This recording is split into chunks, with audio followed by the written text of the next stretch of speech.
Armchair. There's something kind of about a kid that's never played baseball. We have been hoodwinked, bamboozled, and flat out deceived. Why did you get so drunk? You got drunk.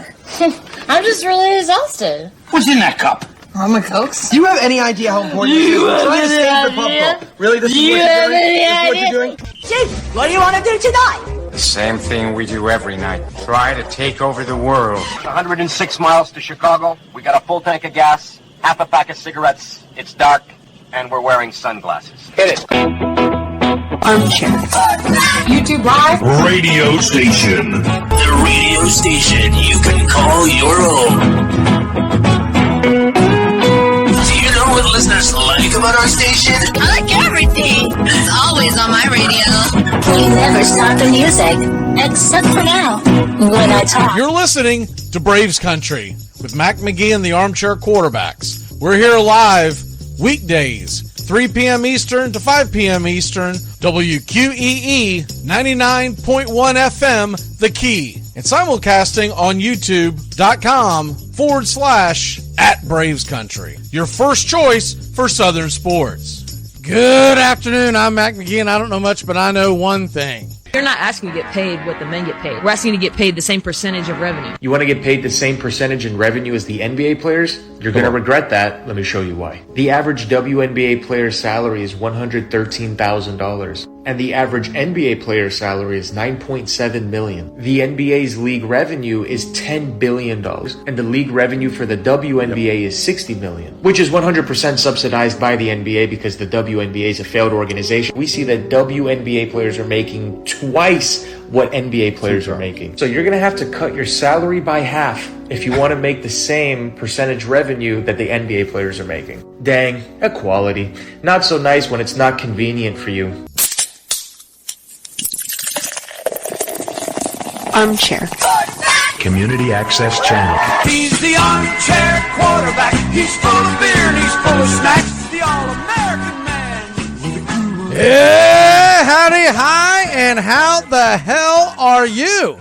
Hope you are having a great Football Friday, and we're going to get into it today. Fridays, we're going to talk the lines of your college football, the NFL. We're going to get into a lot of things here in hour number one. Hour number two, because we're getting you set for Game 5 of the ALCS, Braves Country today will come your way. We're going to talk a little Atlanta Braves offseason rumors and moves that need to be made and what we think is going to happen. But let's get into the National Football League. Before we do want to make sure that we congratulate the champions of the WNBA. I'm joking. I have no idea who won that crap. All right, let's get into the NFL. Let's get it. All right, we're talking lines today. Because really, that's the only thing that anybody cares about, right? I mean, come on. Come on. It's the lines of the NFL. That's all we care about. We'll do college football in the next segment. We will talk about the actual games in those. And, of course, remember, Saturday mornings, we come your way 10 a.m. to noon right here on the Key. Armchair Quarterbacks Kickoff Show, and I'll have all the guys with me. For those of y'all that normally catch us on YouTube around 9:30, we're starting it a little later tomorrow right at 10 o'clock, essentially. I've got a couple of guys that are out that are not going to be able to make it, so just so everyone didn't have to do yeoman's work, we're going to do the show 10 to noon tomorrow. So anyways, let's get into the National Football League. And by the way, that show will be on our new YouTube channel, Armchair QB Radio, youtube.com/@Armchair Radio. We will share it to our Braves Country Radio YouTube channel. There's just a lot of reasons. Won't get into it, but essentially, it's been branding issues that the powers that be suggested that we kind of separate the two shows. So fair enough. All right, let's get into what is getting down and getting ugly in the National Football League. Gotta look at some of these lines going into the weekend. And there's some that jump out at me, and there's some that I do want to stay away from. We're going to go through them, and then I will give you my locks. I'm going to give you a six-pack to go today here on Football Friday. All right. First of all, let's get into... We're going to go local first. Atlanta getting 2.5 at the Buccaneers. The over-under's 37. There's nothing about this game that I like. I don't feel like either Atlanta or Tampa Bay are very good. They don't get very good quarterback play. If I was going to lean one way, I'd probably go Buccaneers. But honest engine, the Buccaneers are not that good of a team where if a turnover here, some bad penalties, whatever, they're not good enough to overcome it even though they're at home. They're a very below average football team. I think they're a touch better than the Falcons right now, but that's mainly just because Ritter hasn't been in at quarterback. So I'm steering clear of this game. The over-under's 37. If it was a little higher, I would actually be looking for the under. I think this is going to be an old-fashioned, just clumsy game where the winner of this game, it's somewhere. I still feel like the under is going to hit. I don't know how you're going to get 20 to, essentially what you're calling for here is a 20-17 victory, one way or the other. And I don't believe either offense are going to move on the defense. I really see the winner of this game being more like 13-10, 16-12 type of game. But I don't feel comfortable enough about it to do anything but stay away from it. The next game on the docket are the Buffalo Bills giving up a touchdown at New England. The over-under is 41. And I know what most of you folks are saying. You're saying, look, Bill Belichick's a great coach. He's going to figure it out. There's no way they're going to continue to be this bad. And they're at home. They're backed in the corner. And let's go. Let's get it. You realize since that debacle in the playoff game a couple of years ago, where they got blown out by Buffalo, New England has not played a competitive game against the Buffalo Bills. I don't think it starts again. I'm going to lay that touchdown. I'm going to take the Buffalo Bills. It's one of my favorite teasers of the weekend to grab Buffalo and anything else that you like. Buffalo, they won, but they played a bad, sloppy game on Sunday night. And that's why this line is as low as it is. It should not be this low, y'all. This line should be every bit of double digits. New England has been awful this year. And I would just be really, really surprised if Buffalo didn't go in there and just blow their doors off. So, give me Buffalo -7. And then we head to Indianapolis, where the Cleveland Browns are taking on the Colts. Two sorry offenses squaring off in Indianapolis. The Cleveland Browns defense, though, it's real. It's real. And you saw how bad Gardner Minshew struggled against the Jaguars, whose defense, it's okay, but they don't have the front seven that the Cleveland Browns have. And I think Cleveland is going to cause pressure early and often in that game. Do you know that the Colts over-under team total is 18.5? How are the Colts getting there? This offense is terrible. They're not going to be able to run the ball on Cleveland. It's going to be a very slow, grind them out game. Give me the Browns. I'd be willing to take the 2.5, but my favorite play on this, the Colts minus 18.5. I don't see how they're going to get over that number. It makes zero sense to me that it's that high. I would have thought, if you would have asked me, because I like doing this with these games, before I ever look at it, go, what do you think the number would be? And then you see the number, and then you look at some of the trends, and you look at some of the analytics, and sometimes you see where it squares up. You're like, all right, well, I didn't take this into consideration, et cetera, et cetera. I've looked this up and down. I don't see it. So I'm going to take the Browns to hold the Colts to under 18.5. Next game on the docket. This is a fun one. This is going to be one that's going to be heavily bet on. The Detroit Lions, the Baltimore Ravens. Ravens giving up 3. Lions on the road again. 43 is the over-under.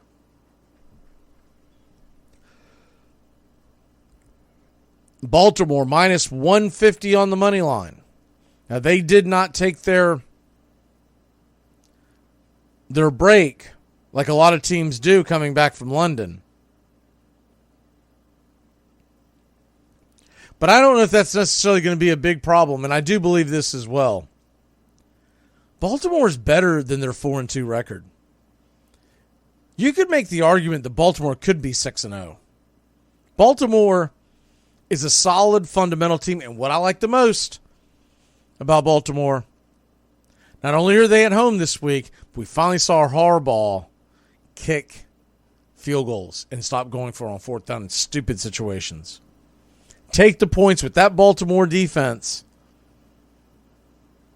And I know it's basically a no-name defense. You can't take any of these teams and name a better defense that doesn't have a household name. But their defense as a collective is greater than any one player they have. And it also leans into the fact that they run the ball a lot. They hold the ball a lot. So their defense stays fresh. I like Baltimore in this game. I like them in a big way. I like them on the money line. Baltimore minus 150. Detroit's good. Don't get me wrong. Detroit is good. Detroit is a good team. But they're on the road. And I just like Baltimore to win a very close knockdown, drag-out game. Raiders are at the Bears. What a dumpster fire the Bears have become. The Raiders, I don't think they are as valued as they should be. The Las Vegas Raiders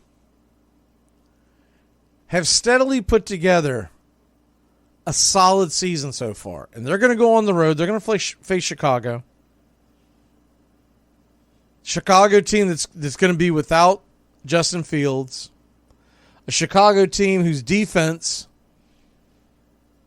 has had a lot of problems this year. And I think that the Raiders are going to win that game. Now, here's the problem. They're a 3-point favorite. Their money line is minus 170. And I don't give you money lines that are greater than minus 150. That's just the rule that we have. So if I was taking this anywhere, I believe I would take the Raiders minus 3. But I don't love that play. But I dang sure don't like the Bears plus 3.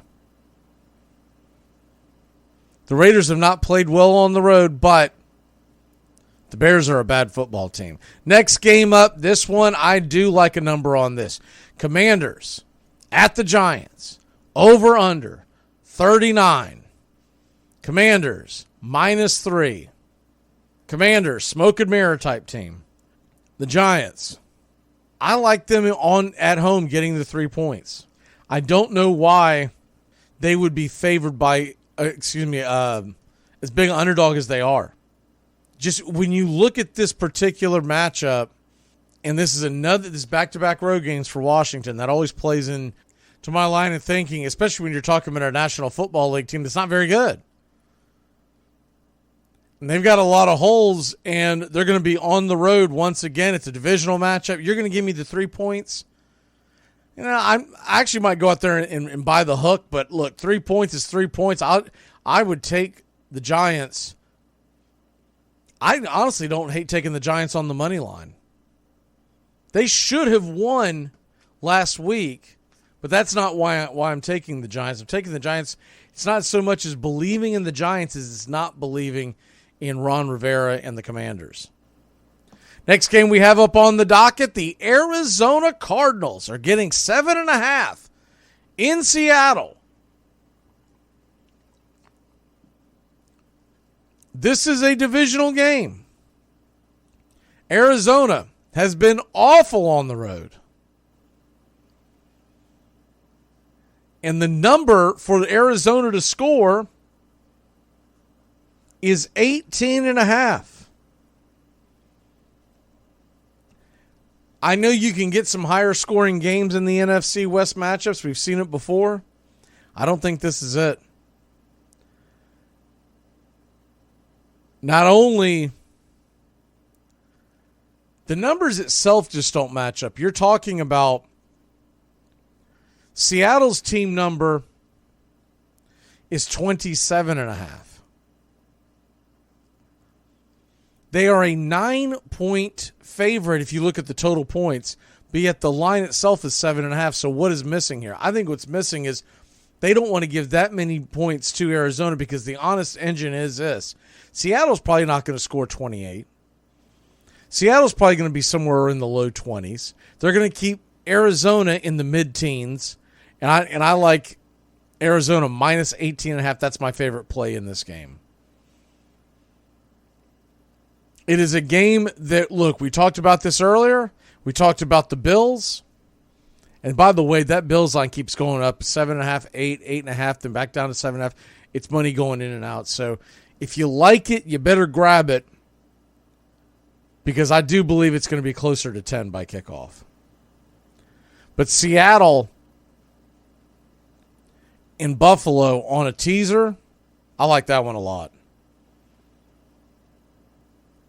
You essentially would get it down to where the two of them would only have to win by 2.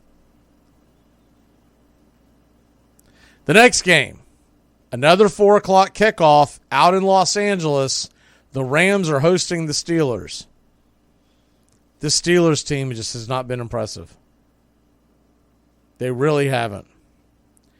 And I'm looking at the fact they are getting 3. They're coming off a bye. I get that. But this Rams team should be able to score. And they should be able to get the points up. I like the Rams minus 3.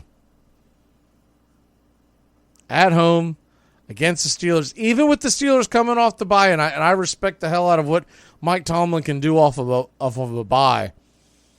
And maybe if this was in Pittsburgh, I would give it more of a nod. But because they're having to go out west, I'm not believing. I've got to see it to believe it before I'm going to back Kenny Pickett on the road to be able to out-gunsling Stafford and Puka and Cooper Kupp. And I think you're going to get a heavy dose in the passing game with Kyron Williams being injured in the backfield. Because of that, Rams, look, the team total in this game, Rams 23.5. I like that one a lot.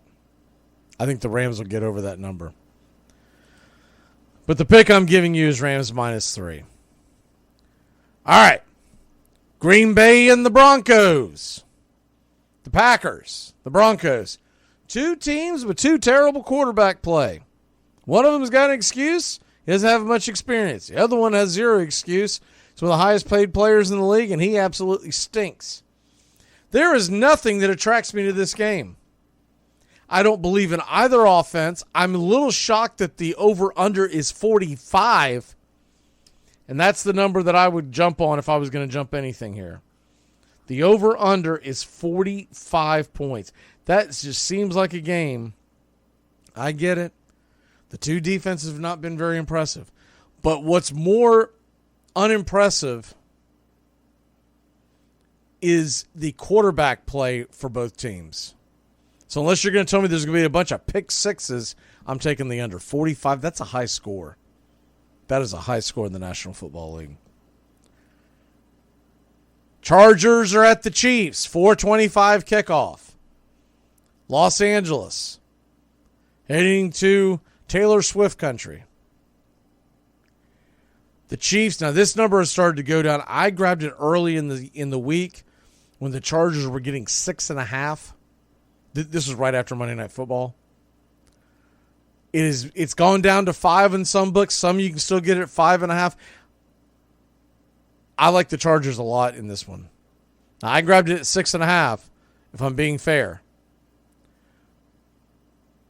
The Chiefs, everyone thinks of the Chiefs as this offensive juggernaut that has the ability to blow you out. That's not really who they are right now. They're a team that plays methodical. They play good defense. And they'll probably get the win, but it is a division game at home. And I don't see them running up the score on the Chargers because the Chargers normally play them very close. Strangely enough, look, the Chargers, if they had a better head coach, they might be near the top of the division right now. But they lose every single 2- and 3-point game, and I think they're going to lose another one. Give me the Chargers. Like I said, I had it at 6.5. It's sitting at 5.5 this afternoon. It could go up and down. If you're going to grab the Chargers, you need to grab them quick. Because you might think that the money's going to come in on Kansas City. But I don't think it is. I think what you're going to see is the sharp money is going to move towards the Chargers. You'll get the Joe six-packs jumping in on the Chiefs, but the sharp money is going to run to the Chargers, and that's the money that moves the line. Sunday Night Football, the big one, the biggest game of the weekend, bar none. Miami Dolphins getting 2.5 points against the Philadelphia Eagles. Eagles are the home team. Miami is coming in. Both teams 5-1. Eagles coming off the loss. And people are jumping back and forth. A lot of solid arguments. 2.5 points. Do you take the Dolphins on the road? Do you take the Eagles? I'll tell you where I'm leaning. And this is the number that I'm really jumping for. And I want to see it go a little higher, and I think that it will. So I'm laying off the number right now. It's been going back around 52 points up and down on the over. Because it is the Sunday night game. And because these are two offenses that are thought of to be very explosive. And Joe Sixpack's going to be trying to chase his losses on Sunday night. Whatever he lost money on, he's going to be chasing it. And nobody likes to bet on the under, especially on a night game. It's not fun. It's not fun to pull for punts, turnovers, sacks. It's fun to pull for the over. I don't think you're going to get the over. I think by the time kickoff hits, it's going to be around 53, and that's the number that I'm looking for, around 53. I'll even take it at 52, 52.5, but 53 is what I'm really looking for. And I like the under in this one in a big way, because one thing that people don't take into consideration with this, Philadelphia holds the ball, and you know they're going to try to take the air out of the ball against Tua and the Dolphins. It's the most explosive offense in football. You got to keep them off the field. How do you keep them off the field? Not just running the ball, but eating the clock, and that's going to play into the over-under. And then the Monday night game, San Francisco -7. I'm staying clear of this right now. I'll probably lean into it later in the weekend, but honestly, with the injury question marks with San Francisco, giving 7 seems like a lot. If you were to ask me right now how I feel about it, I'm probably going the Vikings and taking the touchdown at home. It's a lot of points to give up on the road, even as good as San Francisco has been. And it's back-to-back games on the road. And it's a Monday night game. And the Vikings are kind of pushed into a corner. I think they get I think San Francisco is going to bounce back and get the win. Don't get me wrong. But you're asking them to win by 8 points or more to cover your bet. If you're going to ask me where do I go with this, I'm probably taking Minnesota +7. But I really want to see the injury report by Monday. All right. Let's take a quick break. When we come back, the world of college football, we got some good, and I mean damn good matchups when we come back. Keep it locked in here. Braves Country Radio's Armchair Quarterback Show. Football Friday, baby. Let's get it. Here's good news. There's still a need for hundreds of thousands of cybersecurity professionals in the U.S. right now. And My Computer Career is training people to help meet the demand. No IT experience? No problem. Take the free career evaluation today. Start your new life as an IT pro in as little as 4 months. Grants covering up to 53% of the cost are available to those who qualify. It's not rocket science. It's mycomputercareer.edu. Enjoy sun-drenched days, epic stays, and plenty of room to roam in Greater Fort Lauderdale. Our hotels, attractions, and restaurants have taken the Visit Lauderdale's Safe and Clean pledge so you can relax and explore with confidence. When you're ready for that well-deserved staycation, our 23 miles of golden beaches await. Find wide-open spaces to hike, bike, kayak, and paddleboard. Visit your favorite attractions, then dine out in style in dining rooms or al fresco on waterfront patios. Learn more at sunny.org. And I don't care what's on the line, Howard, you have got to say that we know in the booth. Yes, we have to say it. Remember, this is just a football game. An unspeakable tragedy confirmed to us by ABC News in New York City. John Lennon, outside of his apartment building on the west side of New York City, the most famous perhaps of all of the Beatles, shot twice in the back, rushed to Roosevelt Hospital, dead on arrival. Well, if you stand and block the screen, you may just lose your life. And that goes for all 30 friends and 30 friends' wives. I don't know how many of y'all are old enough to remember that, but I was a young lad. I remember it being in the... I don't think I understood what was going on with the John Lennon being shot. It didn't really... You know, I was a little too young to understand how big of a deal he was. But anyways, every once in a while, I like to play that clip because I really thought that it... I just think it's a bone-chilling clip, and it really just... It amazes me how underappreciated Howard Cosell was at his time. But anyways, we'll get back into the picks. I know that's what everybody wants to focus on. Look, college football... We've got a lot of good plays right here. And, by the way, Game 5 ALCS, big one today. Doesn't get any bigger for those Rangers, or Astros for that matter. 5:03 is first pitch. We will have pitch-by-pitch, play-by-play on Braves Country Radio. Find us on YouTube. YouTube.com/@BravesCountry. We're going to have the entire World Series as well. If there's a God in the heavens, the Arizona Diamondbacks will get hot.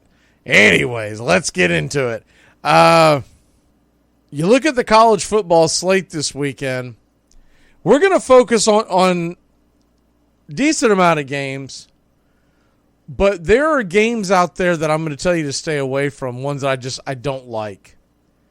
One in particular, this one hits home, Georgia Tech -4.5 against Boston College. I'm not loving that game. 4.5 points, a lot to give up. Boston College has a scrambling quarterback. I think it's going to be a close game, and I'm steering clear of that one. That's for sure.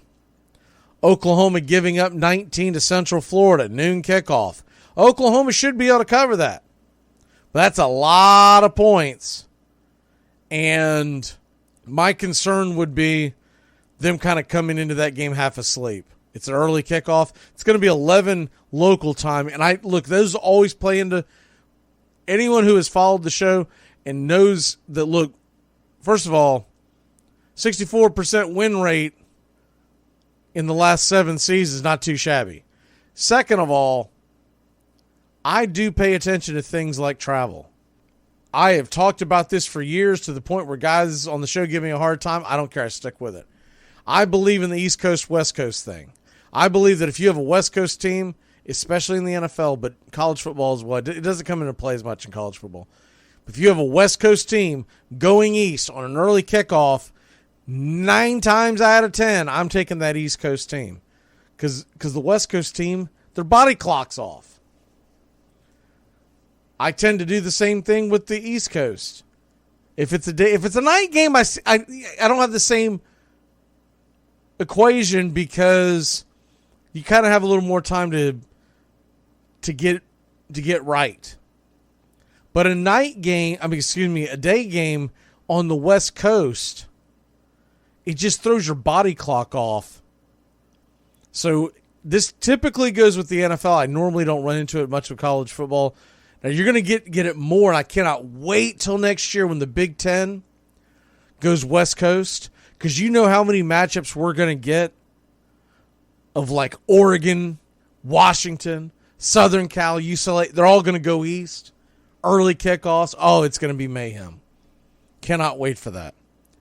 Mississippi State, Arkansas. I know there's a lot of SEC fans that would like to dig their teeth into this one. I just think these are 2 bad football teams.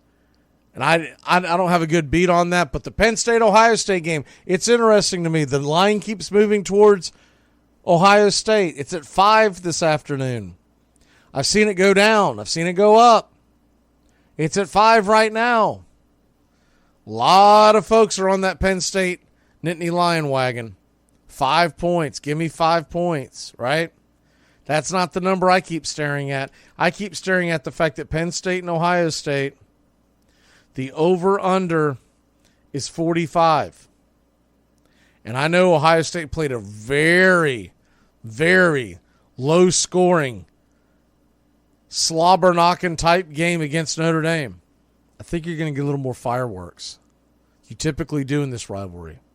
And I think 45 is a low number. Give me the over. I love the over in this one. Tennessee Volunteers, Alabama Crimson Tide. That number keeps dropping, and I hate it because at the beginning of the week, when I first looked at these numbers and I grabbed it, it was 52 to 53 points. It is now sitting at 48.5, 49 on some books. And I don't know how it's going to get that high. Tennessee, Alabama, I hate the fact that we're losing the value on it. So I tend to not tell folks to jump on that, because when you start seeing the number move in the opposite direction, especially when it's an under that you like, it's a different feeling to me when you have a number that's going in what you think is the wrong direction. But I guess what I'm trying to say is when you think that you like the under and it keeps dropping, that makes me nervous. That makes me think that maybe I'm reading this wrong, and maybe I should be staying off of it. I'll probably end up teasing it, but I should probably stay away from it, to be honest with you. One of my favorite teases at the beginning of the week that I grabbed, because at the time, Tennessee was 8.5-point underdogs. The Alabama Crimson Tide in Tennessee, the number was 52.5. I took a 7-point teaser at a -125 and took Tennessee up to 15.5 points and the over-under at 59.5. I love that ticket. It's my favorite ticket of the week. But when you start losing the number a little bit, it makes me a little nervous. I still think if you take a 7-point teaser on this, you're probably going to be good. 55.5. Tennessee would be getting, 14.5? That's not too shabby. That's not too shabby. I think this is going to be a rock fight. These two teams are not going to throw the ball much. They are going to try to win the line of scrimmage. And they're going to try to find a way to move that ball, but more importantly, not give the ball away. And there's going to be conservative play calls. There's going to be conservative game plans. Both teams are going to be under the impression that if they can keep it within arm's distance by the fourth quarter, they'll take their chances.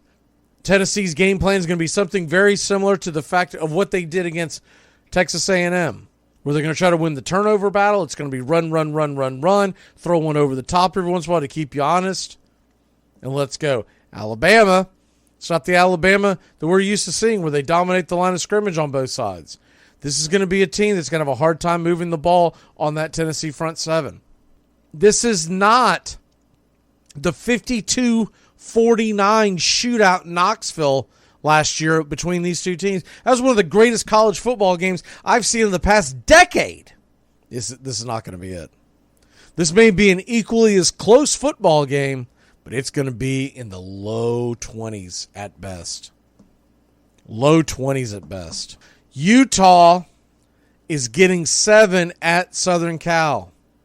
Southern Cal is beat up after playing Notre Dame. I also believe Southern Cal is going to be a little more, they're going to be a little more motivated to show up in this one and to prove who they are. I don't think it's going to matter. Utah tends to play Southern Cal physical. Utah tends to move the ball on Southern Cal methodically. And Utah, you're going to give me 7 points? I think Utah has a very good chance of pulling off the upset, but regardless, it's not a game I'm going to give you as a lock, but if I'm picking one way or the other, I'm going to take the points in the Utes. They'll hang around there. They will hang around. Southern Cal's defense doesn't stop anybody. And if you punch Caleb Williams in the mouth, he'll go out there and turn over the ball 3 times. He's a talented quarterback, don't get me wrong. By the way, have y'all seen this nonsense where his dad and everything's talking about that he wants part ownership of a football team if they're going to draft him? I hate to break it to him. That's not possible. They don't allow that. Remember earlier in the year when people were questioning whether or not Tom Brady was really and truly retired and whether or not he would come out of retirement? Well, Tom Brady is a minority owner of the Las Vegas Raiders.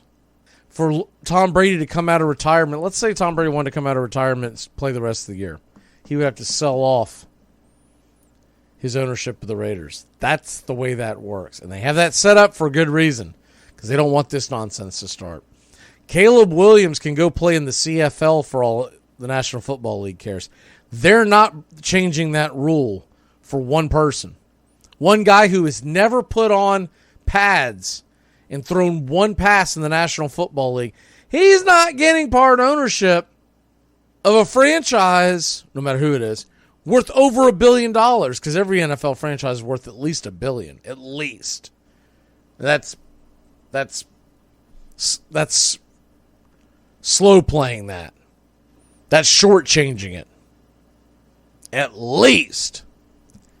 You're not getting that. I don't care what the small stake is. You're not getting it. They're not going to let you play in the league if you're part owner. So what would be the motivation to any owner to give you part ownership? Because you wouldn't be able to play. So what the hell's the point? All right, move on from that nonsense. There's always something nonsensical coming out of social media, isn't there? I like to look at, Twitter and whatnot every once in a while and just get a big hearty laugh at some of the nonsense that, and they get shared by like major outlets, and the outlets think that there's some validity to anything that they're sharing, and then you get the fans fired up, and they get to arguing back and forth, and then they try to drag a fan because they think they know more, and they really don't. It really is nonsense. Anyways, back to the rest of the story, as the great Harvey would say. By the way, Iowa's at home against Minnesota. That's kind of a low-key, interesting matchup. This is how little Vegas thinks of Iowa and Minnesota's offense. 31 points is the over-under. Wow! 31 points in a college football game? I mean, hell, I'm tempted to grab it, but you may not get there. Those are two struggling offenses. But 31 points? The over-under for the team totals, 17.5 for Iowa, 13.5 for Minnesota. Whoa! And I don't know if I feel comfortable over-under on either one of those. If I was going to grab that at all, I am jumping on a teaser and grabbing the over and just logically would think that enough points get scored where I can get above 26 points, 25 points, somewhere in that neighborhood. But that is one of the lowest over-unders I have seen in quite some time. Other games out there on the docket. I know Northwestern is bad. I'm not trusting Nebraska minus 11.5. You can have that number. You can have that number. That is not happening. Pittsburgh, +1 at Wake Forest. It's an overreaction to Pittsburgh taking Louisville. We told you. I told you. That was my lock last week. That was my number one lock, that Pittsburgh was going to beat Louisville. I love getting a college football team that I think is smelling themselves. And that was why I went with it. Here is one that I'm going to grab and tell you that I like this one a lot. Because I just don't think they're a very good football team. And they're going on the road. And though this rivalry is usually pretty close, the Missouri Tigers are at home this week. They're giving up between 6 and 7 points. Depends on how you can get it.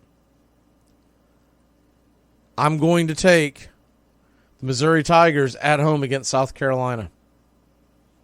South Carolina's just not a very good football team. And they're going to go on the road, and they just have a very emotional loss. I think they're really close to giving up, and I'm going to take the Missouri Tigers. Oregon is a 20.5-point favorite at home against Washington State, and that number keeps rising. This is the smell yourself game for Oregon. They've had a couple of tough games. Last week was a very emotional game on the road. They're coming home. Most people look at this as a get-right game. I don't look at this as a get-right game. I look at this as a smell yourself or more of a exhausted game. What are they going to have in another early kickoff, 12:30 local time? Oregon is susceptible. 20.5 points. I know Washington State's had some trouble here recently, but 20.5 points, that is a load to give up. Give me the Cougars. Another game of interest that's out there, Wisconsin. They've got the injury bug hitting them, but Illinois is a bad team, 2.5 points. I'd be willing to probably take Wisconsin on the money line, but not one of my favorite plays. Ole Miss is giving up 6.5 at Auburn. It is a night game. Auburn has played so much better at home than they have on the road. I still believe that Ole Miss is a bit of a fraud. I don't believe that they are as good as their record indicates. They were thoroughly dominated in that Alabama game. And they've gotten a couple of impressive wins. But really what it comes down to with Ole Miss, they haven't played a ton of tough competition. Though they're in the SEC, they've gotten kind of a pass this year on their schedule so far. They're giving up 6.5 at Auburn. I like the Auburn Tigers to cover that number. Wouldn't shock me.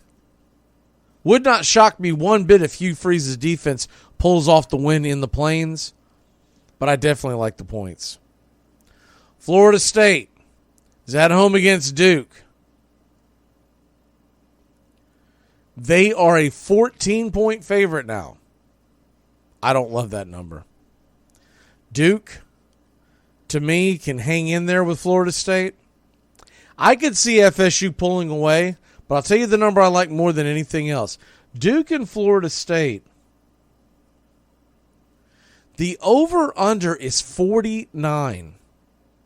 Duke, for folks who haven't watched Duke play this year might roll their eyes when they think of Duke football. This is not your older brother's Duke football team. Duke's got a damn good defense, and they're a physical team. Their offense is going to struggle to score, but this is a damn good team. Here's the number I like the most. Duke, total points. Right now it's sitting at 17.5. Now you might get it at different numbers. It doesn't matter. We'll just call it 17, whatever. I've seen it 16.5. I've seen it 17. I've seen it 17.5. I got it at 17.5. I don't believe Duke is going to be able to get 17.5 points. I don't believe they're going to be able to hit 18. Unless there is some kind of a couple of like really short. And look, Duke does get turnovers, so it's not all the wrong possibility. Florida State's been pretty good at protecting the ball. Duke is going to have to get a short field to be able to pull that off twice. They're not going to have a lot of long drives against this Florida State defense. I like the under in this one a lot as well. It's 49. FSU Duke is 49. But I really would prefer to grab Duke minus 17.5 because if things got out of control, remember, Duke has not played a road game this year. They have not played a game of this magnitude in this program for a long time. So for them to go on the road and for them to have to play in Tallahassee where that fan base is going to be rocking Saturday night, that is a big ask to be able to beat Florida State on the road. But the other thing is, what if the game gets away? What if it unravels? What if it doesn't? If it unravels, are you still going to go and expect Duke to keep Florida State off the board? So that's why I'm more inclined to take Duke minus 17.5 than I am the minus 49. Because I could see me getting drilled in the end. I could see Florida State gives up, we'll say, 13 points. But Duke on the back end, their defense finally breaks down. And they give, I'm not going to say they give up, but they give way to a late touchdown. And Florida State wins the game, something, going away. They score 38 or whatever. Then it becomes increasingly impossible to get under that 49. Michigan, by the way, 24-point favorite at Michigan State. This is a looky-loo. I like to call these looky-loos. And I could see Michigan looking past this. Now, I know it is a rivalry game. And so Michigan should be up for it. Michigan has been so damn impressive all year long that I put them number 1 in my armchair top 10. So when I say this, I'm not saying this like I don't respect Michigan. I think right now they are the best team in the country, but it's college football, and it's played by humans. It's played by kids who are humans. Michigan better be careful because this is a Michigan State team that doesn't have anything to hang their hat on this year. But boy, if they could pull off a win at home or even a close loss, they better watch out because this is the type of game that a team rallies around. And look, if Michigan goes out and starts playing well at the very beginning, it's going to be fine. But if you kind of stub your toe and you let them hang around and you let them hanging around, and the next thing you know, there's a block punt getting returned for a touchdown. You Michigan fans know what I'm talking about. Clemson, Miami, 8 o'clock. This is where we're going to find out. Does Miami continue to fight? They spit the bit against Georgia Tech. We're all aware of that. They got ran out the door the second half against North Carolina. They put up a couple of garbage time touchdowns, but that game was over. They're at home now. They're getting 3 points against Clemson. Does Clemson, have they given up? Or are they still looking at it going, look, if we can win out, we can still have a heck of a season. We may not even end up in the ACC championship game, though they could if they got some help. But what if Clemson wins out because South Carolina does not look like a threat. Clemson could end up in a pretty nice bowl game.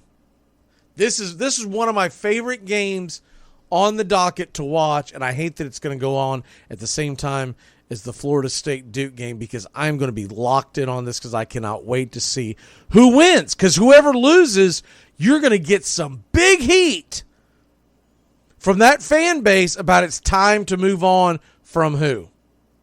Is it going to be, we're sick of Dabo? Although they're not firing Dabo, so get that out of your head. But there's going to be the fan base is going to go nuts. We're tired of Dabo.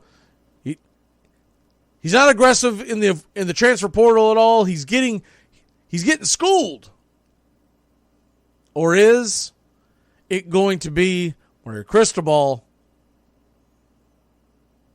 Because the fan base is going to say, yeah, he can recruit, but what the hell else does he do? This is a huge game. I tend to side with give me Miami at home and the points. Man, I am steering clear of this game. Whew. And that over-under 49, that is ridiculously high. This is going to be won and lost in the trenches. And both teams are going to play it close to the vest to start out. They don't want to be the one that turns the ball over. 49 is enormous over-under in that game. The last one we'll look at real quick, just because it's an absurd number. Washington is a 28-point favorite at home against Arizona State. Arizona State's not a good team. But Washington, you talk about teams smelling themselves. 28 points. I'll take my chances on that. All right, real quick, going to give you the locks. And then we're going to switch over to Braves country and get you start getting you ready for Game 5 of the ALCS. Man, that's going to be a good one. All right. Here are the locks. We kind of mentioned them, but here are the locks. These are the ones that I say, give it to me. This is your 6-pack to go on a football Friday. My number one lock of the night, give me the Buffalo Bills, -7. I like that one a lot. My number 2 lock of the day, I'm telling you right now, I don't see how the Colts are scoring 18.5 points. My number 3 lock, going back over to college football, Duke -17.5. My number 4 lock, Auburn +6.5.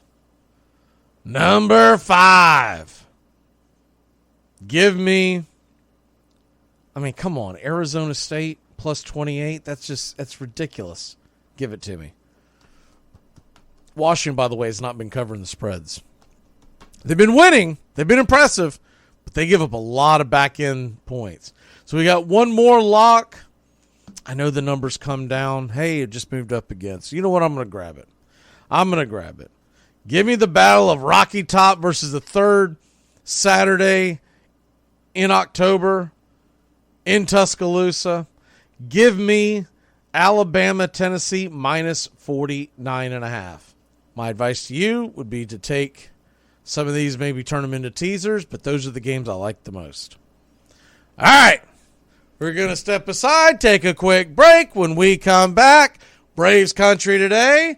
A lot of moving and shaking that the Braves have got to get ready for here in the offseason. We're going to peel back some of these rumors, some of these ridiculous rumors, and some that are actually pretty damn on the nose.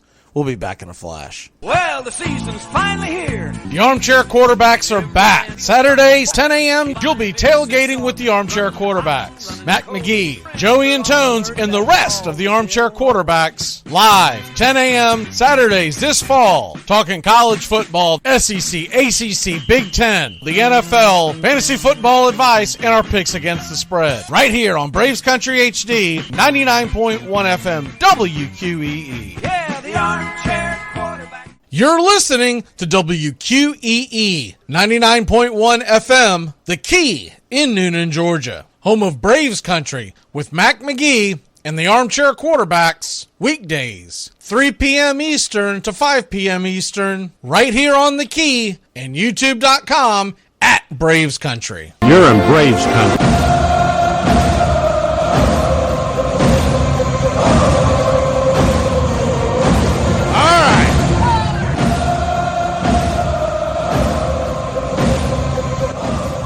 Good afternoon, Braves country.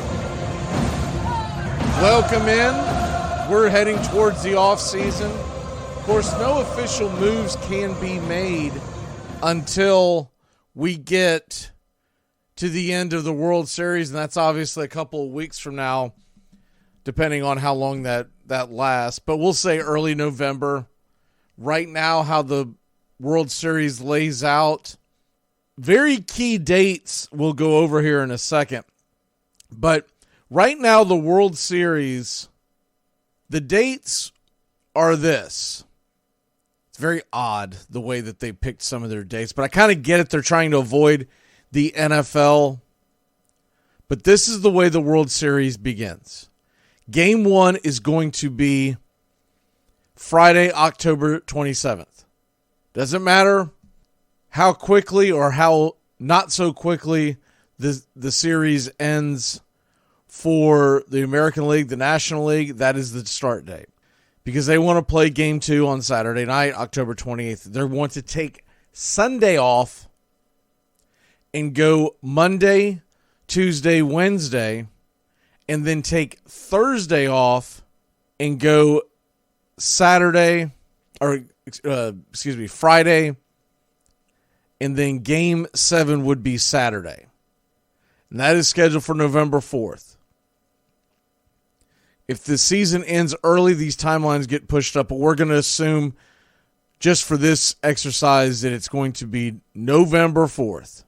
And when you think about, first of all, the Major League Baseball schedule timeline gets going pretty quickly. And you'll see it because you'll start seeing moves instantly. And just so that you're clear on this as far as the World Series, I've gotten a few questions. We've gone over a couple of times. But this is essentially how the World Series will play out, who has home field. There is no scenario where the 84-win Diamondbacks host the World Series. Meaning 4 out of 7. You'll play 2 at home, you go 3 on the road, and then you'll take the last 2 at home. There's no scenario where the Diamondbacks get that. The Rangers are the top seed. I know that sounds strange, but if they get to the World Series, they are the top seed. Houston would not get the tiebreaker over Philadelphia. And I know that's strange because you go, wait a minute. Houston has the home field advantage in the American League.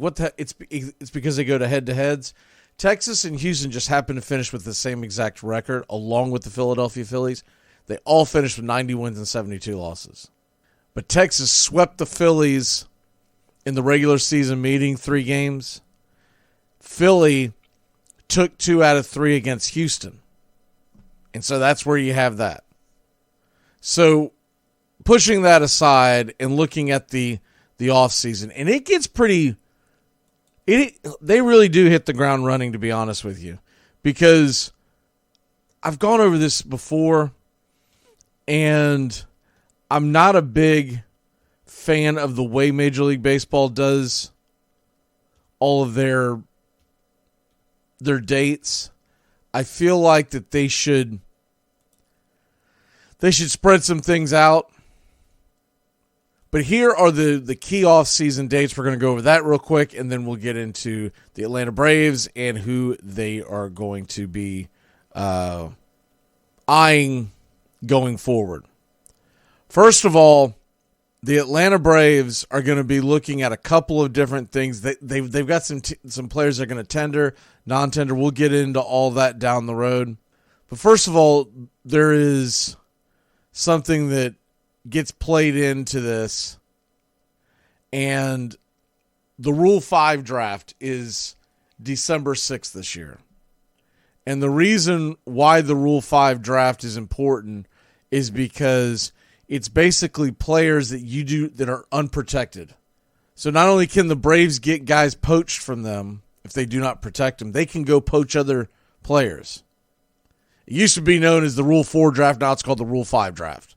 You don't want to get into the nuts and bolts of that, but that's essentially what it is. And folks are going to be very, very locked in baseball fans, baseball people, locked in immediately after the World Series. 5 days after the World Series ends, 5 days, free agency begins. So whenever the World Series ends, it doesn't matter if it ends on Saturday, November 4th, or if it ends up in a sweep, it's literally 5 days afterwards. And that's why it seems like it hits you like a ton of bricks, because you barely get over, all right, well, this has happened. Teams have an exclusive 5-day negotiating window with their internal free agents once the World Series ends. And they do that to give teams a chance to keep their brand. But free agency, there have been in years past where it actually has jumped off quicker. I can remember when it was literally 24 hours after the World Series, and they've kind of pushed that back. A lot of this got changed in the most recent CBA. November 7th through the 9th are the general manager meetings, and those are out in Scottsdale, Arizona. Those are not to be confused with the winter meetings. Those are the general manager meetings, Those are in Scottsdale, Arizona, November 7th to November 9th. So that is essentially set up. If your team won the World Series, and let's say they won it on Saturday, November 4th, you're probably having your parade that Monday, and then you are literally getting on a plane and hauling bones to Scottsdale, Arizona. That would be very fortuitous if for some miracle it's the Arizona Diamondbacks that win it, because the general managers drive right up the road. But with all that being said, the 7th through the 9th, those are GM meetings. And they have a chance to have internal conversations with each other, often beginning to lay out the groundwork for potential trades in the offseason. So if the World Series does end on the 4th, and you get the GM meetings on the 7th, free agency has not kicked in until a couple of days later. If the World Series ends much earlier, let's say 5 or 6 games, then it's essentially expiring when these GMs meet up. So it gets really tricky at that point. Any player who receives 1-year qualifying offer has a short amount of time to decide whether to accept it or reject it. If a player accepts it, he returns to his current team for 2024. If a player rejects it and signs elsewhere, his former team receives draft pick compensation. And that really all comes down to what tier of a free agent they are, et cetera, et cetera. And basically, we would go over those as they happen. If this player gets signed or we sign this player, we would let you know what the compensation is. Because you're never going to remember all of these free agents and what the compensation would be. Be an absolute you talk about getting into the beautiful mind type of stuff, right? So, players on the roster. Now, this is the non-tender deadline.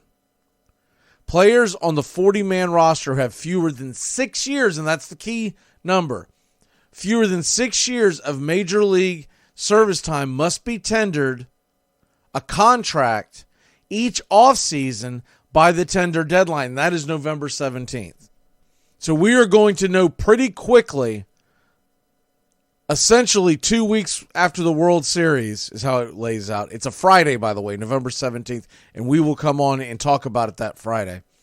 This includes players who are due raises via arbitration. If a club non-tenders a player, he immediately becomes a free agent, etc., etc. So, with all that being said, that's a key date, November 17th. Then you have what is essentially just about 3 weeks, December 4th through December 7th. Those are key dates. That is the winter meetings. That's the big one. That's the big splash. The ones that we always see splattered all over the screen. We'll be following that and covering that right here on Braves Country today. It's in Nashville this year. We'd actually talked about going up and covering it, but we've got some obligations that we can't get out of, so this year it's not going to happen, but we do want to cover one in the very near future. The GM meetings in November, essentially get the framework started for what they're going to talk about in the winter meetings. So essentially, they have about a month to go back, talk with their front office. All right, this is what's going on. This is what we could get. Now, look, you might get moves, and in fact, you do get significant moves before the winter meetings every single year. Every single year, you get a significant move. It never fails. But with that being said, the winter meetings traditionally kind of launch the real free agent window, because what happens after those meetings and during those meetings, big free agents are signed, and you'll get a couple of big free agents signed before the winter meetings because there's going to be teams that want to jump out there. In fact, Alex Anthopoulos is usually very, very active and aggressive even before the winter meetings. And it's not that he's worried about making the splashy headlines. He's wanting to get in front of the action. He goes to teams and goes to players, and whether it's a trade or if it's a free agent signing, he will go out there and say, look, this is what we're offering. This is what we're getting. We're not going to wait. If you want this, let's get it. And so with all that being said, this is going to be a situation where we're going to get into those winter meetings December 4th and 7th. December 4th to 7th. And by the way, for those of y'all who are wondering, yes, that actually falls on a Monday to a Thursday. They actually start showing up on that Sunday. So there are rumors already flying on that Sunday. That Monday we'll come on live and talk about the winter meetings. Make sure that you're following us on youtube.com/@BravesCountry. Braves Country Radio is going to cover the winter meetings, and we're going to do a lot of live shows during those winter meetings. Not exactly sure how the rest of my schedule lays out that week, but you can rest assured we're going to be covering the winter meetings. Anytime there's a big signing, we're going to jump on and talk about it. And a lot of them will not be scheduled. You just need to hit the subscribe button, because something happens quickly, we're going to jump on instantly and talk about it. So that's the game plan for the winter meetings. And looking at during the winter meetings, we talked about this briefly before, but December 5th is the Major League Baseball draft lottery. So they're going to have a lottery on December 5th, which is a Tuesday, and it will announce. So how this works out, for instance, while the Mets finish with the 8th worst winning percentage, they'll have the 7th best odds in the lottery, because the Nationals, who finish with the 5th worst winning percentage, are not eligible to receive a lottery pick this year. Getting one of the top 6 picks is an extreme importance for a team like New York, since it's one of those 6 picks that are protected when it comes to luxury tax penalties. So if the Mets get the 7th pick or lower, that selection will drop 10 spots because of the amount they have exceeded for the luxury tax. So that is a key thing we're going to be keeping an eye on. All of us who are fans of teams in the National League East that are not Mets fans, we're going to be rooting like hell for the Mets to end up with that 7th pick. And even if the Mets finish with one of the 6 worst winning percentages in Major League Baseball, they would not be guaranteed a top 6 pick, since those picks will be determined by the lottery, as we just stated. But the Mets' chance of a top 6 pick are over 40% at this point. So we'll dive into that. Like I said, that's on December 5th. December 7th, once again, is the Rule 5 draft. If a team selects a player, they must keep that player on their 26-man roster or the IL for the entire season, or be forced to offer him back to the team he selected. So whoever the Braves may grab in the Rule 5, you can't just grab him and throw him onto your 40-man roster and tuck him away. He's got to be on the 26-man roster the entire year, unless he's injured. So at that point, but the moment he comes off the IL, he's got to go to the 26-man roster. So this isn't a situation where you grab a guy and go, well, you know what, we could really use some depth and we'll send him down to Gwinnett and we'll see what happens. No. It's got to be someone who would. So that's why you don't see a lot of moving and shaking in the Rule 5 draft. But sometimes there's a player out there that a team really wants to explore, and they'll grab them. And then if they take them off the 26-man roster at some point during the season, they'll offer them back to you. Doesn't mean you have to take them, but they will offer them back. In February, once a player is offered arbitration figures are exchanged. The team that the player's agent have a decent amount of time to come to terms with the new contract.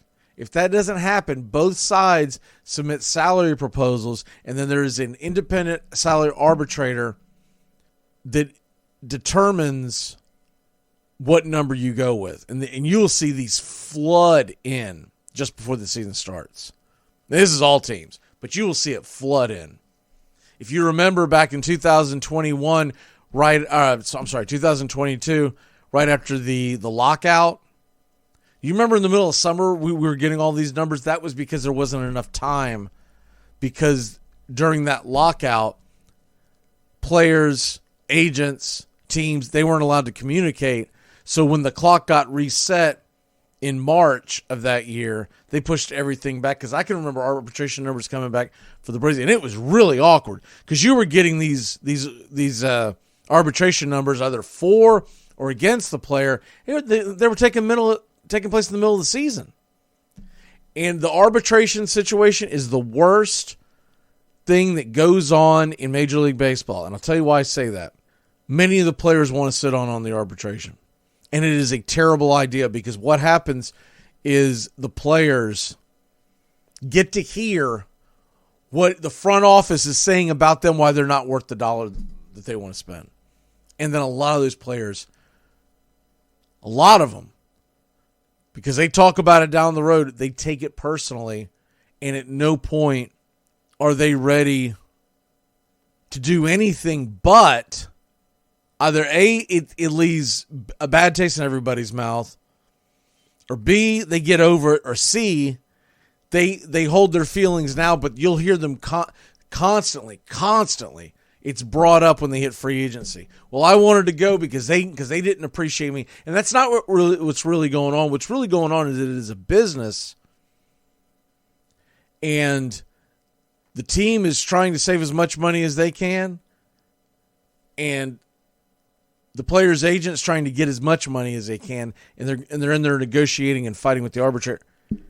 I've said this for years. The players should not be involved in it. Send your agent in there. If you're dopey enough not to have an agent, then I guess you would have to go in there. But send your agent in there. Behind closed doors, they shouldn't be talking about it. And just let it play out. And then they come back and say, hey, this is what you got. This is what we offered.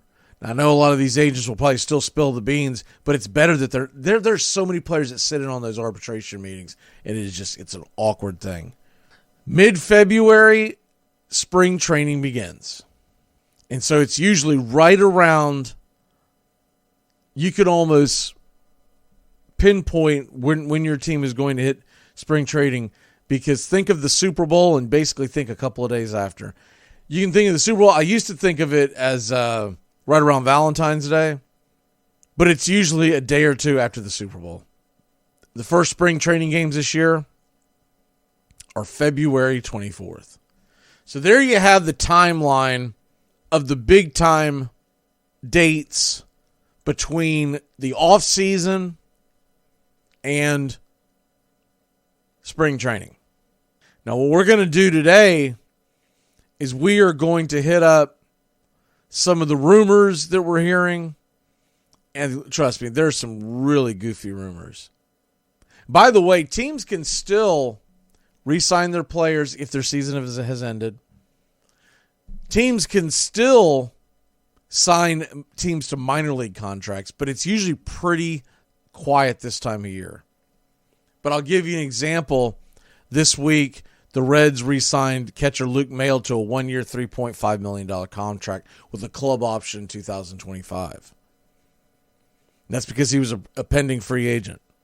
So let's get into who, by the way, I found a pretty interesting article talking about one prospect for each team. And I do want to hit that up really quick, and then we'll get into the free agents.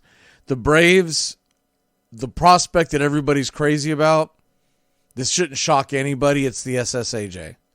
AJ Smith-Shawver, who, remember, when he entered this year as a 20-year-old, he only had 77 professional innings. But over 62 minor league innings with a K rate of 11.5 per 9, he had a batting average against him in the major leagues of the batting average against AJ Smith-Shawver was 183 on the major league level. Now, if you're wondering about the other teams in our division, the ones that they jump out, they talk about for the Mets, it was Jet Williams. He is a shortstop / outfielder. This year, he was ranked as the 14th overall prospect in Major League Baseball. The Marlins, kid by the name of Troy Johnson. He is a first base prospect, and he paced the minors in RBIs this year. He ranked 4th in extra base hits with 67 and total bases at 281. And he played at Double-A this season. Jet Williams, by the way, started in Single-A, went to High A, and finished in Double-A. If you're worrying about the Phillies, well, you saw him. Orion Kirkering, he was the guy. He's still looked upon as a prospect. And we saw him up close and personal, and he's been pretty good. I still don't think his stuff jumps off at me as like phenomenal. I think he's very good. But I'm curious to see what their plan is for him going forward, because I would think that there may be a plan for him possibly going into the starting rotation down the road. But right now he is in their bullpen. If you're wondering about other teams, the Cubs, Owen Cassie, an outfielder, he's the one that everybody's excited about. And we'll probably do more of a prospect show, but I did want to hit up a couple of them. Let's talk about, well, first of all, if you want to go to the Diamondbacks, they have a kid by the name of Ivan Melendez.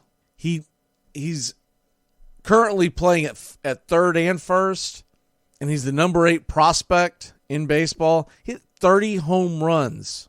He was one of only 15 minor leaguers to hit 30 home runs, only 2 to reach the mark in fewer than 100 games. And that was along with Cardinals slugger Lucan Baker. Melendez had 30 home runs in 96 games. I mean, that is tearing the cover off the ball. Now, that being said, they're taking their time with him, and he was at High A and then eventually moved to Double-A at the end of the season. But anyway, you slice it, 30 home runs against professional baseball pitching. I mean, come on. In 100 games? Good night. The teams of interest over in the American League, by the way, Rangers, Abilamy Ortiz, a first baseman prospect. He is number 14 overall, and the big number that jumps out at you on him is he was 4th in the minor leagues with 33 home runs and a .990 OPS. That's doing it. That is doing it.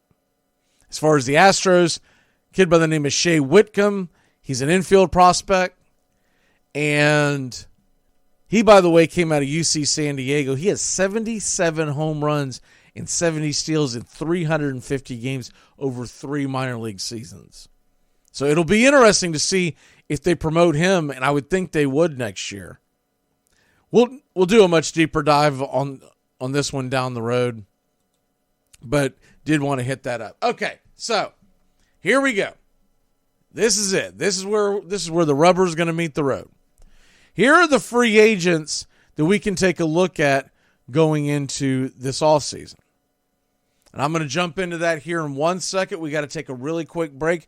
When we come back, we're going to talk about some of the free agents out there. And what are the likelihood of the Braves actually garnering after these? Because they're a list like, we're not going to go over the catchers today. What the hell is the point? The Braves are set at catcher.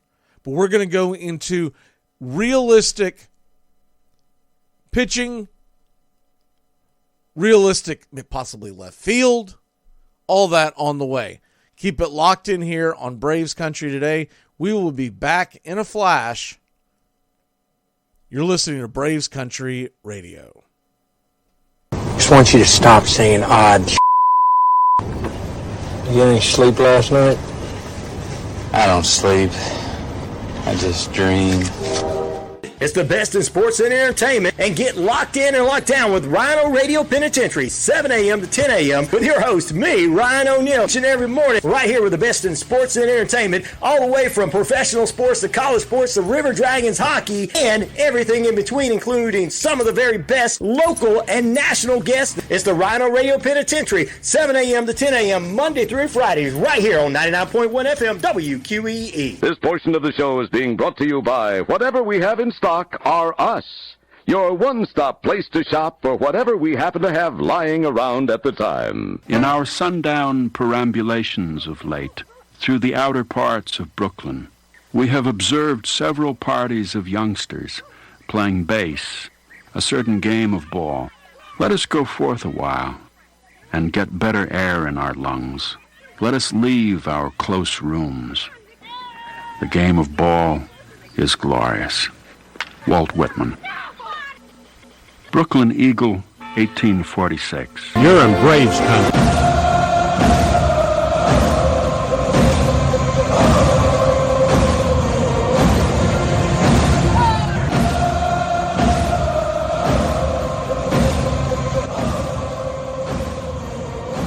All right. The free agents that be. Now, we're going to go over a couple of the positions that we know are not going to be targets for the Braves, just to let you know who's out there.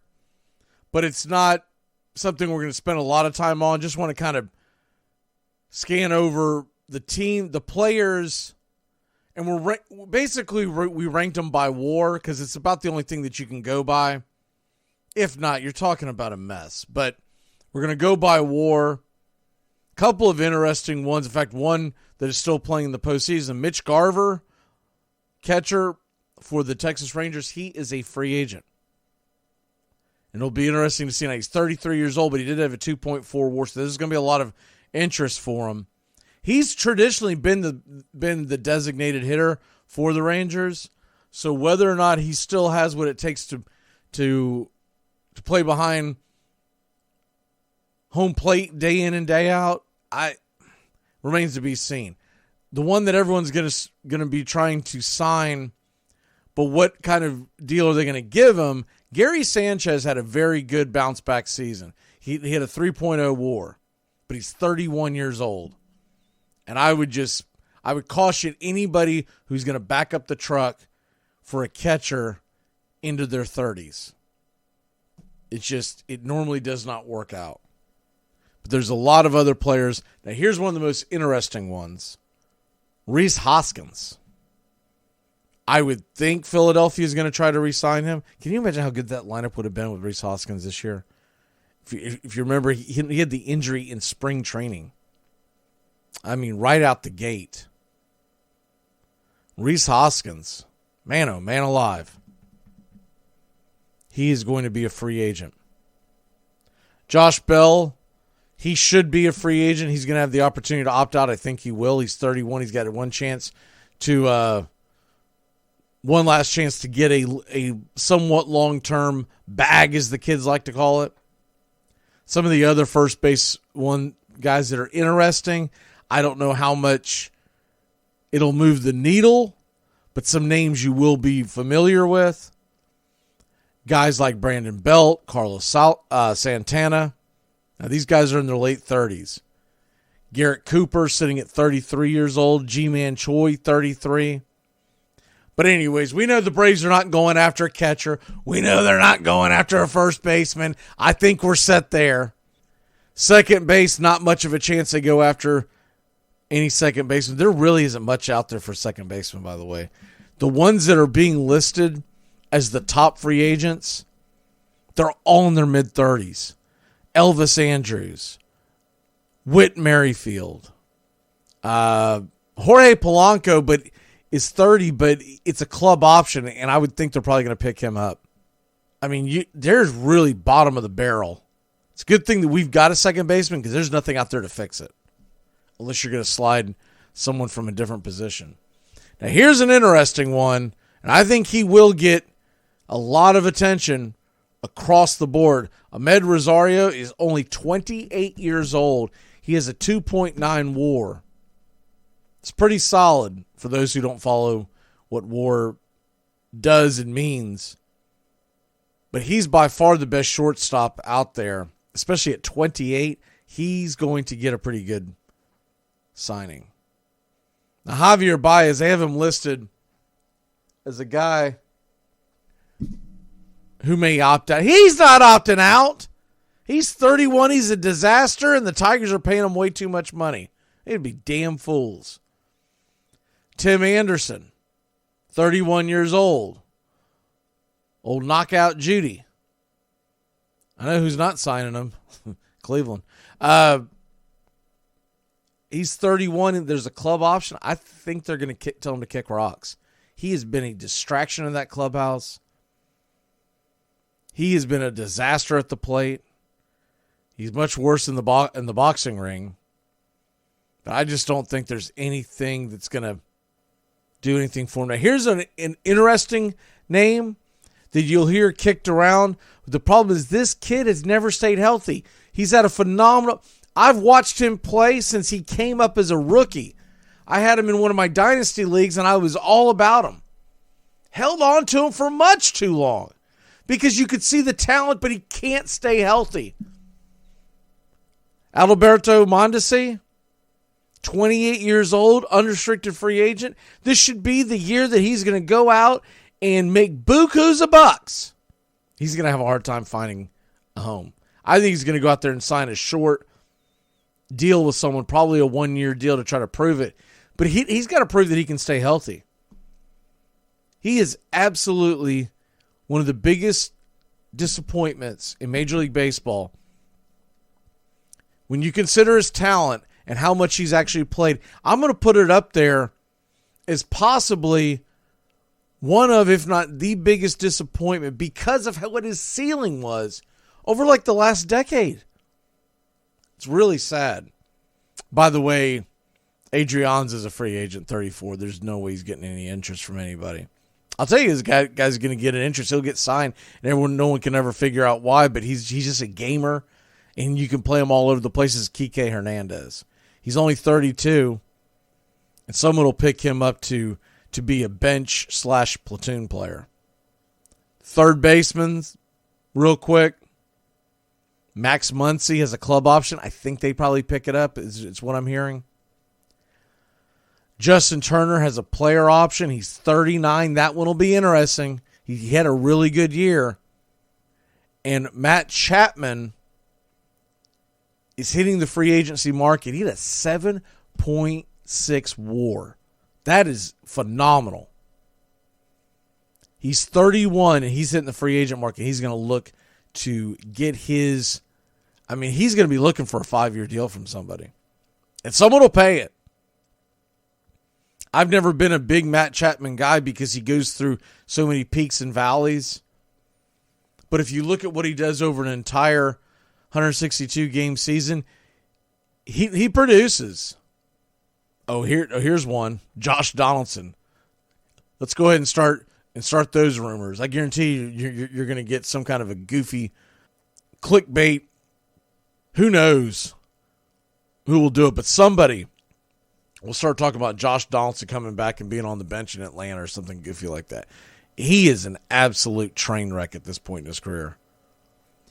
A guy same age, he has a lower WAR, but I think he has more value. Evan Longoria, he's a much more solid player. It'd be interesting to see if Jean Segura tries to come back. But okay, here are the players that are going to be free agents. Because, for instance, Mark Kanya still has a club option. I mean, he's got a 4.2 WAR. It may get picked up, but 35 years old, he could hit the free agent market. But here come the names that everybody's going to be excited about, because they're going to be looking for left field. Now, we'll have to see how this plays out. I'm seeing a lot of different... Now, the thing is, I got to take this with a grain of salt. But I'm seeing a lot of people predicting and projecting that Eddie Rosario is going to get picked up. They're going to pick up his contract. I hope to hell that's not true. I would just like to try anything else. Give us someone with more inspiration. Someone who plays with a little more oomph at the plate. And if they do go that route, now look, if they bring back Rosario, there's not going to be much of an addition to help platoon with him. Now, Forrest Wall's the guy you'd like to see. The problem is they're both left-handers. But here's a familiar name. What about Robbie Grossman coming back and playing left field? Ugh. I mean, we saw what he can do. He can be okay, but it's really not going to excite you. Eddie Rosario is on this list once again. He's a club option. We'll just have to see how that folds out. Guys of interest. Now, these are names that are going to jump off, and people are going to say, we got to bring them back. Jock Peterson. Jock Peterson is a free agent. It feels like one of those things that you can't go home again, right? I think a lot of Braves fans, if they were running the team, they would sign Jock Peterson. I don't know how wise it would be. Now, if you're going to keep Eddie Rosario, you're damn sure not keeping. You're not bringing in Jock Peterson, because where do you put him? What I would like to see is them kick Rosario, bring in someone like, maybe not necessarily him, but someone like a Jock Peterson, and platoon left field between him and Ozuna. Ozuna can still play an okay left field. He's not outstanding. We know that. But hell, neither was Rosario. And Ozuna gave you 40 home runs. Let's say you don't go the Jock Peterson route. Let's say, look, we need new blood. Lourdes Gurriel is a very good player. He's 30, and I think he's going to be looking for a long-term deal, and I think that's probably going to be unrealistic. Another name that's interesting, but once again, he's a left-handed bat. And if you're bringing back Rosario, he doesn't play into it, is Michael Brantley. Professional hitter. Love everything about Michael Brantley. Winning pedigree. Comes up usually with big hits. He gives you professional at-bats. None of that flailing crap at the plate like Eddie has. And that's my number one reason. It's not even Eddie's defense. Look, I know he's up for the Golden Glove, which is an absolute joke. Just shows you how... So they do go by position, how many times you fielded the position, and you have to have X amount of innings out there to qualify. And I saw the list of how he ended up in the top 3. And at first I scoffed and said, what the hell is he doing on the list? Then you saw the list. You're like, well, I guess if you didn't watch him play, if you didn't actually physically watch the games, and you're going off of analytics, I guess you can put him in the top 3. But Eddie Rosario, if they pick up his club option, I say trade him. Trick someone into thinking he is something. If you do bring him back, you're going to have a right-handed stick to go with him. And there's some interesting things, but honestly, most of them, they're either aging veterans or they're a guy like Gurriel who, if you bring him in, you would have to kick Rosario because he's going to command too much money. Tommy Pham is a name they keep punching out that I just don't like Tommy Pham as an individual, as a person. I think he's a jerk. I think he'd be cancerous in the clubhouse. If you see some of the interactions he's had with fans, he's very quick to play the victim, just like he did with Jock. Remember the whole thing with Jock Peterson, where he went over there and struck him in the face over a fantasy football league? They aren't even teammates. And then we got all the information that came out about Tommy Pham in that fantasy football league. And those of us who played it, who play fantasy football, understand what really happened. Tommy Pham sucks at fantasy football and he wanted to take it out on somebody. There was nothing done underhanded by Peterson. So I just don't like Tommy Pham. He's worthless. He's a worthless individual. And he just seems like he's going to be a cancer in the locker room. And why would we bring in a guy who was in that Mets locker room last year? And I guarantee you he had something to do with the bad juju that went on with the Mets. He just sucks as an individual. Can't stand him. I would be so disappointed if Tommy Pham is signed by the Braves. I can't wait to see where Tommy Pham signs because I want to make sure it's not the Braves. Anybody else. He signs with the Braves. I mean, that is going to be a gut punch. And he does have an edge. And you kind of, we've talked about guys, but it's a negative edge. I want a guy that's going to be a rah-rah guy, a guy who's going to inspire, a guy like Jock Peterson. I don't want a guy who's just going to be a negative influence in the locker room. Now, there's some other guys that are interesting, but it really depends on what kind of money that they would garner. A guy like Jurickson Profar, remember, he signed the 1-year deal this year to prove a year. He really didn't prove it. He's not a terrible option if you're talking about a platoon guy. He's a switcher. He's got speed. But that would be like that. That would be like the bottom of the barrel I would pick if we're keeping Rosario. All right, maybe because the thing about Kevin Pillar, and I love Kevin Pillar. Kevin Pillar's not coming back. He sent out a tweet the other day, and if you read in between the lines, essentially what he was saying was, "I had a great time. Thank you, Braves fans, but I've got to move on." And I knew this was going to happen because of interviews that we saw midsummer where he talked about he came through with a couple of big hits in a couple of series. And they asked him about, getting the big hit, blah, blah, blah, blah. And he kept pointing to the fact that it is hard for him to get into any kind of a rhythm because he's not playing every day. And he felt like that was, and look, I get it. What he's saying is, if I'm going to show my value and have an opportunity to maybe get one more, I don't think he's ever going to get another big-time contract, but he's talking about a solid contract, a contract like the way Rosario got. He's got to play more. He's got to have more playing time somewhere. And someone will give him an opportunity, but wherever he goes, he wants to be the guy. And I've said this before, if it means we would take the money and put it into starting pitching and decided we were going to go with the platoon situation of Kevin Pillar getting most of the starts, but maybe you keep a Forrest Wall up, I would love that. They'd be at the bottom of our lineup. I get it. If it didn't work, you could always get aggressive at the trading deadline. But that's assuming we're going to take the money and spend it on pitching. Some of the other guys that could be in the fold that aren't necessarily considered left fielders. Here's a couple of names. Here's another name you're going to get a lot of people talking about.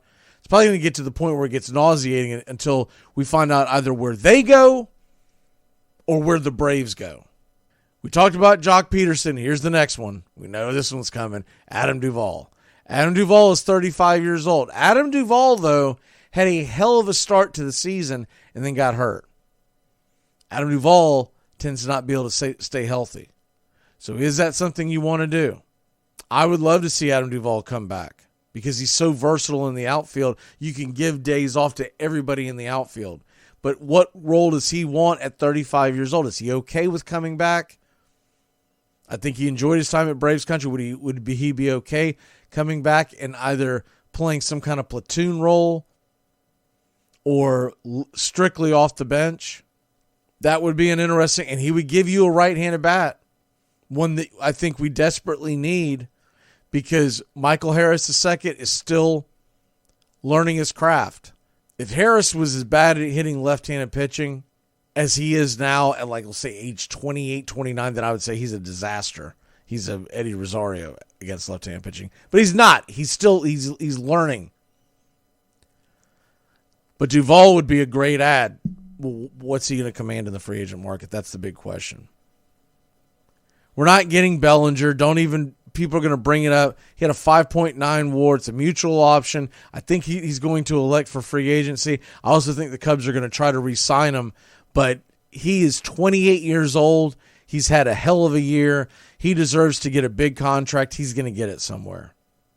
You got some interesting other moves. Let's say we do kick Rosario to the curb. Kevin Kiermaier, but he's 34 and he's never been much at the plate. He's great defensively, but he's never been much at the plate. Michael Taylor is another name people are going to come at you with. He's a solid player, but he's really more of a platoon guy. I don't believe in Aaron Hicks. I've never believed in Aaron Hicks. I don't even want to think about Aaron Hicks coming to the Atlanta Braves. If Aaron Hicks comes to the Atlanta Braves, he's got to be on the bench, not even much of a platoon guy. And I don't think that's going to interest him. I think he wants an opportunity to play. As far as right fielders that are out there that you could possibly move over to left field, there's some big names, but ones of interest that are actually going to, because for instance, Kevin Pillar is on the right field list, though we know he played left field all year. He did play some right field, but let's be honest, he played left field. Here's some interesting names, and this one really interests me, although he got bounced around this year, but he's a right-handed power hitter. Man, could we use that? But he's 32, had a 3.1 WAR. Hunter Renfroe is going to be a free agent. But he's probably going to command too much money, just like Teoscar Hernandez. Teoscar Hernandez is 31. He had a 4.3 WAR. That is going to command a pretty good salary. Max Kepler, 4.6 WAR, club option. I think the club picks him up. Michael Conforto has a chance to opt out. I don't know if he will. He didn't have a very good year. Either way, I don't have a lot of interest in him. I don't have much interest in Randall Grichuk or Will Myers, though they will be right-handed bats out there. I would much rather have Kevin Pillar back, but it sounds like he doesn't want to be back because he wants to play. So at that point, if you do that, you would honestly have to say, goodbye, Rosario. It's your job, Pillar, and we're going to put a left-handed, we'll say, for instance, we're going to give a guy like Forrest Wall more at-bats. I just don't think it's possible. I don't think it happens. I think they're going to want to get younger. And here are some other names that are being considered designated hitters, but a lot of them can play in the outfield. Shohei Ohtani. Stop it! He's not coming to the Atlanta Braves. We waited a while to talk about this one. Shohei Ohtani is 29 years old. We talked about the WAR. You remember, as I noticed, a 3 WAR, a 4 WAR. Hey, a guy with a 5.6. Holy cow, is he going to bring it?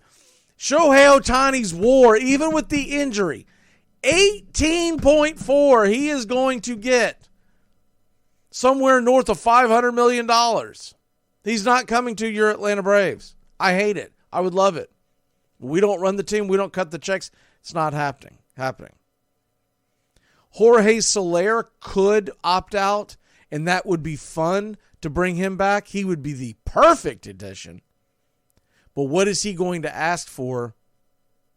Would the Braves bring him back? I would love to see it. He's 32, 2.4 WAR. Jorge Soler is the one guy that got away that was the one I wanted to keep. Because he plays a decent enough outfield that you can put him out there and not feel nervous. And he is a right-handed power bat. But I just don't think Soler would come, especially if we keep Rosario. Because he's not going to want to sit on the bench, and Ozuna still has 1 year left of his deal. I know there's talks about trading Ozuna. I don't buy it. I just don't buy it. He's actually really good in the clubhouse. I know a lot of people have a hard time believing that.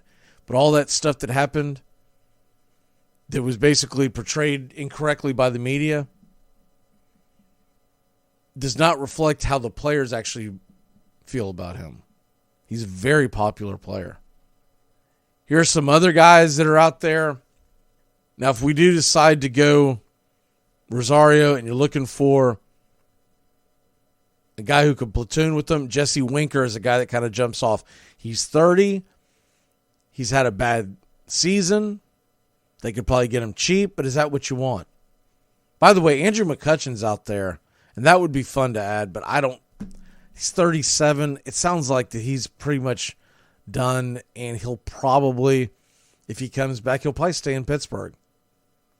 He seems to enjoy it there. You have J.D. Martinez, but he's literally a DH at this point in his career. He's 36. And not to mention, he's probably going to ask for pretty substantial. He's got a 3.1 WAR. He's 36. You know you can put him in your lineup. I think the Dodgers actually re-sign him. But if they don't, wherever he goes, he's going to want to be the everyday DH.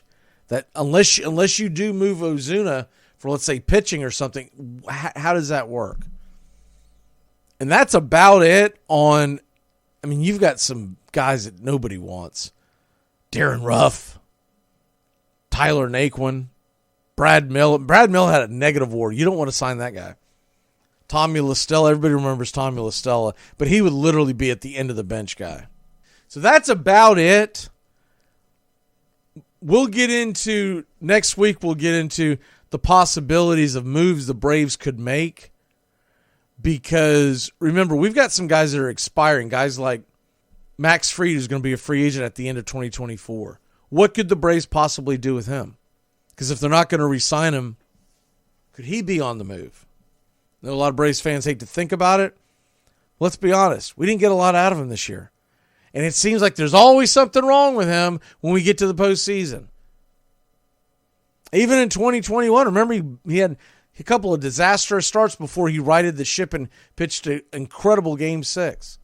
I love Max. I wish he would stay, but I don't think he's going to stay long-term. And if he's not going to stay long-term, what are the options to get him out there and get a return? We'll talk about that more on Braves Country today. We'll see you Monday morning, 11 a.m. We'll be live on Braves Country Radio, YouTube.com. And then it'll replay right here on WQEE as well, Monday afternoon. Tonight, 5:03 first pitch. I'm sorry, 5:07 first pitch. Game 5. It's a big one. It's a big one. And we will bring it to you pitch by pitch, play by play. Braves Country Radio. Find us on YouTube. Find us on Facebook. We're going to be running them both there. We try to put it on Twitter, but something always goes wrong. It always bugs out. I don't know what the deal is, but we are Braves Country FM on Twitter because radio doesn't fit in the. You only get 15 characters, and so we just went with Braves Country FM.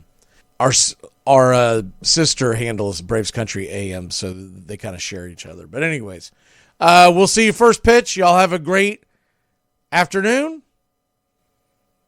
And this offseason for your Atlanta Braves is going to be one of the biggest ever. They've got to make sure whoever they bring into that clubhouse is a winner. Not necessarily have won a championship, but their personality's got to be, let's go get a title. Y'all have a great day. It's Friday, working stiffs. Everybody! 4, 3, 2, 1, happy weekend!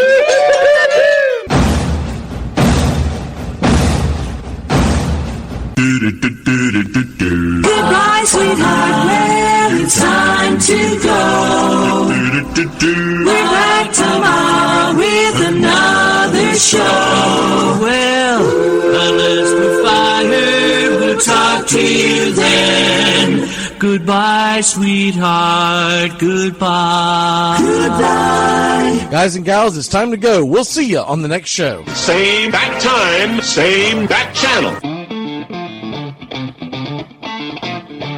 Thanks for listening to Braves Country with Mac McGee and the Armchair Quarterbacks on 99.1 FM WQEE, The Key in Noonan, Georgia, and simulcasting on youtube.com/@Braves Country.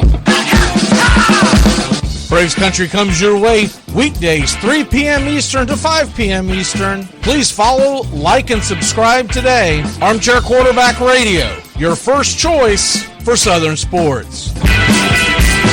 Something up 5th of September, something of a 5th of September. She said a lot that I can't remember, something of a 5th. Can I get another cigarette, please? Can I get another cigarette, please? Yeah, I know I live to regret it. Just give me another cigarette, please.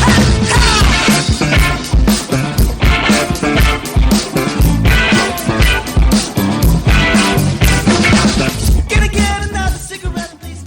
You're listening to WQEE 99.1 FM, The Key in Noonan, Georgia.